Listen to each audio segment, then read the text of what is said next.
రామలక్ష్మి శౌర్యకి నిజం చెప్పకుండా గ్రౌండ్‌లో వచ్చి హాకీ ఆడుతూ ఉంటుంది. అయితే రామలక్ష్మి ఆట ఆడుతూ రఘురామ్‌ని తలుచుకొని చాలా బాధపడుతూ ఆట ఆడకుండా ఆగిపోతుంది. అప్పుడే శౌర్య రామలక్ష్మి దగ్గరికి వచ్చి, "రామా, మామయ్య గారు కోలుకుంటారు. ఏమీ కాదు. నువ్వు ధైర్యంగా ఉండు రామా. ఆడు రామా, ఆడు" అని ధైర్యం చెప్తూ ఉంటాడు. అలాగేనని రామలక్ష్మి ఆడుతూ మళ్ళీ పరధ్యానంగా ఉండటంతో పొరపాటున కింద పడిపోతుంది. అలా కాలుకి బాగా గాయమైపోయి కుప్ప కూలిపోయి "అమ్మా" అని అరుస్తూ ఉంటుంది. "రామ రామ ఏమైంది?" అంటూ శౌర్య స్ప్రే కొడతాడు. "రామ, నువ్వు మామయ్య గారిని తలుచుకుంటూ చాలా బాధపడుతున్నావు. అందుకే కదా ఇలా కింద పడిపోయావు. రా రామ, కాసేపు రెస్ట్ తీసుకో. కాసేపు ఆగి తర్వాత బాగయిన తర్వాత మళ్ళీ నువ్వు ఆడుదువులే" అని శౌర్య చెప్తాడు. అలా రామలక్ష్మి ఒక చోట కూర్చొని జరిగిన సంఘటనల్ని గుర్తు చేసుకుంటూ బాధపడుతూ ఉంటుంది.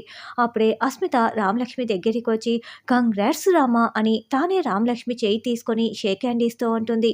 "ఎందుకు కంగ్రాట్స్ చెప్తున్నావు?" అని రామలక్ష్మి అడుగుతూ ఉంటే, "5,00,00,000 డబ్బులు తీసుకొచ్చి ఊర్లో జనాలకంతా కూడా పంచేసావంట కదా! అంత డబ్బు నువ్వు ఎక్కడి నుంచి తీసుకువచ్చావు? నీ ఒంటి మీద ఉన్న 100 గ్రాముల బంగారాన్ని తాకట్టు పెట్టకుండా ఈ 50 కేజీల బంగారాన్ని నువ్వు అమ్మేసి డబ్బులు తెచ్చావా?" అని అస్మిత అంటుండగానే వెంటనే రామలక్ష్మి అస్మిత చెంప పగలగొడుతుంది. అలా అస్మిత అసభ్యంగా మాట్లాడడంతో రామలక్ష్మి రగిలిపోతూ ఉంటుంది. శౌర్యకి ఇంకా నిజం చెప్పకుండా హాకీ ఆడుతూ ఉంది కాబట్టి ఇప్పుడు అస్మిత మొత్తం నిజాలు తెలుసుకొని ఇక్కడికి వచ్చిందా?